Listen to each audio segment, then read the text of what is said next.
Hello viewers, I am here with my new video on narration, direct indirect speech.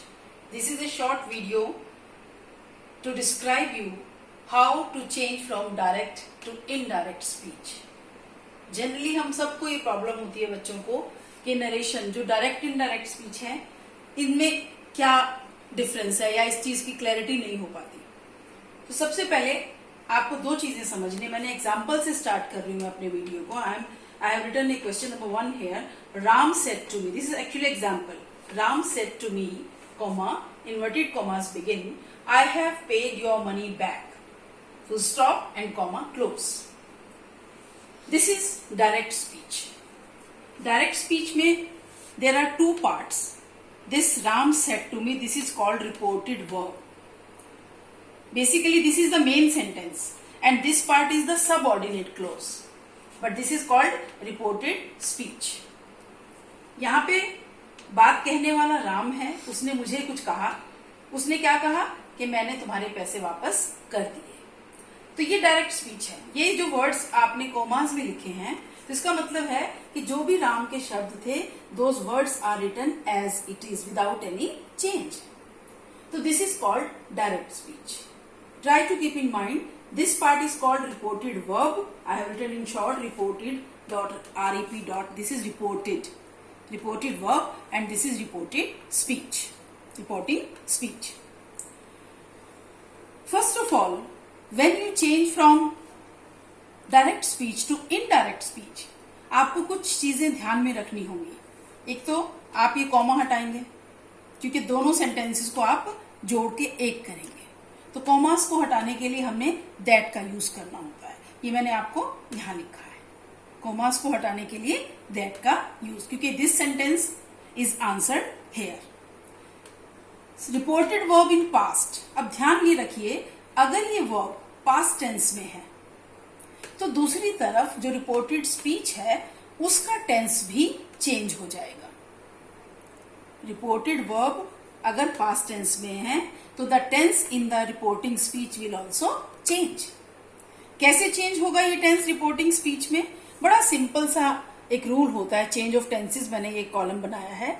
जितने भी present tense होंगे वो past में बदल जाएंगे. जैसे फॉर एग्जाम्पल प्रेजेंट सिंपल होगा तो वो पास्ट सिंपल, प्रेजेंट कंटिन्यूअस होगा तो वो पास्ट कंटिन्यूअस टेंस. मैं डिटेल में नहीं लिखा है यहाँ पर, बट आप वो किसी भी ग्रामर बुक में इस चीज को देख सकते हैं. इसी तरह से अगर आपके पास रिपोर्टिंग स्पीच में विल या कैन या मे, शैल इस तरह के वर्ड्स हों तो इनको भी पास्ट में चेंज कर देंगे. विल को आप शुड या वुड में चेंज कर सकते हैं, कैन को कुड में, may into might, shall into should et cetera. इसी तरह से अगर आपके पास ऑलरेडी पास्ट टेंस दिया हो, पास्ट सिंपल, तो that will change into past perfect. And if past continuous is given so it will change into past perfect continuous tense. तो details में आप चेंज ऑफ टेंसेस का रूल जो है आप किसी भी ग्रामर बुक से देख सकते हैं. तो ओवरऑल आपको याद ये रखना है कि reporting verb, if this reporting verb is in past tense, so then when you will add this reported speech with this part, so the tense in reported speech will also change. Second, if the reported verb is in present tense, अगर suppose ये present tense में है, said की जगह says होता, तो फिर no change in tense of reported speech. तब आपको रिपोर्टेड स्पीच के टेंस में कोई चेंज नहीं करना. Okay, only in case of past tense you will change the tense, but if the reported verb is in present और future tense even, तो भी आपको टेंस चेंज नहीं करना. ठीक है, लेकिन पर्सन हर बार चेंज होंगे. पर्सन का मतलब जैसे फॉर एग्जाम्पल यहाँ पे आई है, योर है, ये पर्सन को रेफर करते हैं ना. तो आई किसके लिए स्टैंड कर रहा है? यहाँ पे Ram said to me I have, तो आई स्टैंड कर रहा है किसके लिए? राम के लिए, है ना. तो इसी तरह से योर मनी, वो किसको कह रहा है? मुझे कह रहा है ना. तो योर स्टैंड कर रहा है मी के लिए. तो इसका भी एक छोटा सा आपको मैंने कॉलम में रूल समझाने की कोशिश की है. This is S for subject, O for object and N for no change.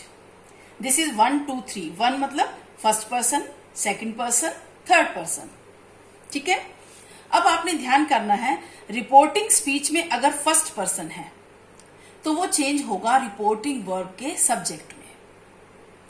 अगर रिपोर्टिंग स्पीच में सेकंड पर्सन है, so that second person will change into the object of reporting verb. And if third person is given in reporting speech, so that will not change, no change. N stands for no change. Subject, object, no change. First person, second person, third person. Okay? So here in this sentence, this is first person here, I. So I will change into the subject of reporting verb. अब reporting verb में Ram is the subject, me is object. तो I will change into subject. Okay? So this is said to. Ram ने मुझे कहा. अब Ram told me. जब said to होगा और उसके बाद object है, तो you will change said to into told. Ram told me और कॉमास हटा के हमने that लगा दिया that. Ram told me that.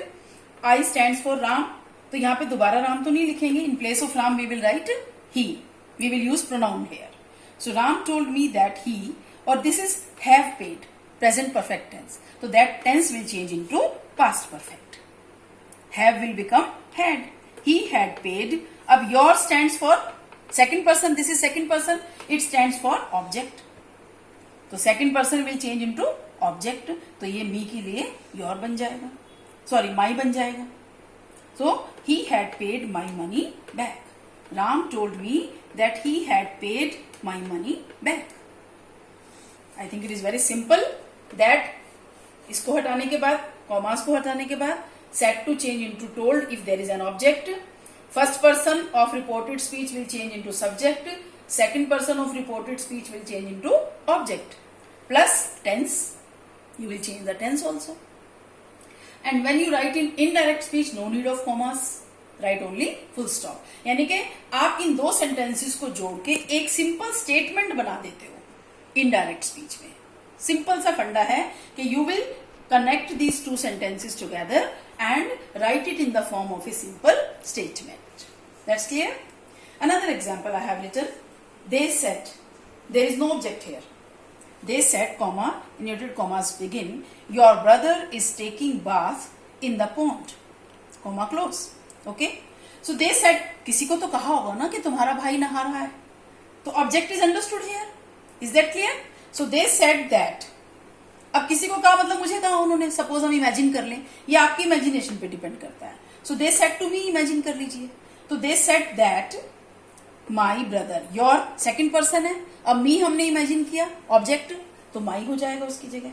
They said that my brother is, past tense में वॉज हो जाएगा, was taking bath in the pond. Is that clear? Now another example I have written for Ram says. I don't say Ram said. Said is past tense, but I have written here says. Says, that is present tense. So reported verb is in present tense here. And the sentence is I am writing a letter, comma close. So when the reporting verb is in present tense, so in indirect speech you will say Ram says that. ये तो clear है, comma हटा के that लगाना है. Says, क्योंकि there is no object here, तो says it will be says. Okay. Ram says that. अगर object होता तो tells कर सकते थे हम, Ram tells me. तो there is no object. So Ram says that. अब I stand for subject, he बन जाएगा, Ram की जगह he. Ram says that he is. अब क्योंकि I के साथ present में am यूज करते हैं, तो he के साथ is. We are not changing the tense. Okay, don't get confused. We are not changing the tense here. Ram says that he is writing a letter. Full stop. No need of commas again. Is that clear? Now another example. The teacher said. This is past tense. The teacher said, comma, the sun rises in the east. The sun rises in the east. Actually, this is present tense. According to reported verb, we should change it into past tense. But since this sentence is a universal truth, or you can say a scientific fact, nobody can deny this fact. तो जो universal truth वाले sentences होते हैं उनमें भी don't change the tense, भले ही इधर आपकी रिपोर्टेड वर्ब पास्ट टेंस में हो. So it will become the teacher said that the sun rises in the east. You will not change this verb here. Okay. The teacher said that the sun rises in the east. Another example, he said, comma, I am too ill to walk now. I am too ill to walk now. So he said that, I refers to he. Am will change into past tense, was too ill to walk. He said that he was too ill to walk, but now changes into then. ये एक चीज समझने की है, now changes into then. जब भी हमारे पास यहाँ पे रिपोर्टेड वर्ब पास्ट में होती है और हम इधर टेंस चेंज करते हैं, तो सर्टेन एडवर्ब्स ऑल्सो चेंज. जैसे now will change into then, this will become that, today will become that day, tomorrow will become the next day. ऐसे बहुत सारे, here will become there, these will become those. ये भी आप grammar की books में list देख सकते हैं इजीली. मैंने कुछ एग्जांपल्स लिखे हैं, है ना. येस्टरडे होगा तो द लास्ट डे या द प्रीवियस डे में चेंज कर सकते हैं. कब होगा चेंज ये? If the reported verb is past tense and you are changing the tense here. Okay, this is simple statements. अब कुछ होते हैं assertive sentences. Now we come to assertive. Assertive sentences are those sentences in which we command somebody, we advise someone, we order something, we request something like this. थोड़ा सा एक particular emotions को लिए हुए ये सेंटेंसेस होते हैं आपके. ठीक है, इसमें आप समझ सकते हैं he said to me thank you. बड़ा सिंपल सा है, उसने मुझे कहा थैंक यू. कंफ्यूजन होता है बच्चों को, ये तो कुछ सेंटेंस में कोई वर्ब नहीं है, कुछ नहीं है, तो इसको हम कैसे चेंज करें. Actually this is assertive sentence. He said to me, comma inverted comma start, thank you. बड़ा सिंपल सी बात है. You can change it into statement. He thanked me. बड़ा सिंपल है. He thanked me.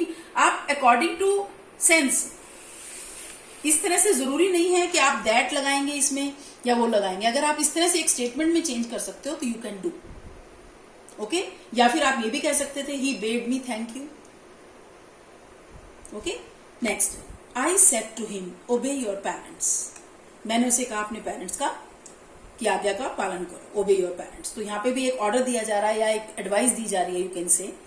तो जैसे भी आपने एडवाइस समझ लीजिए इसको, तो said to will change into advice. I advised him. ये जैसी भी सेंस होगी उसी सेंस के according advised, commanded, ordered, requested, appealed, बहुत सारे वर्ड्स हो सकते हैं जो आप यूज कर सकते हैं. तो आई एडवाइज्ड हिम टू, मैंने उसको एडवाइस किसके लिए किया? To obey his parents. Your की जगह your is second person, will change into object. तो obey his parents. I advised him to obey his parents. Another example, the doctor said to the patient, don't eat too many sweets.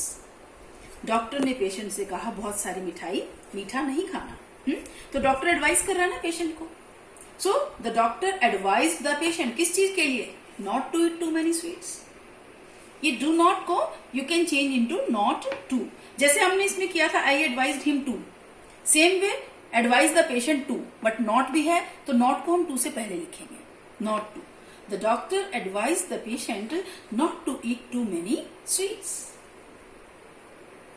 So many examples of this kind you can see in your grammar books. In this video I will stop here, but I will bring another video on the same topic, direct indirect speech, in which I will discuss certain special examples and interrogative sentences. Okay, so thank you all. I think this video will help you to understand direct indirect speech. Thank you viewers.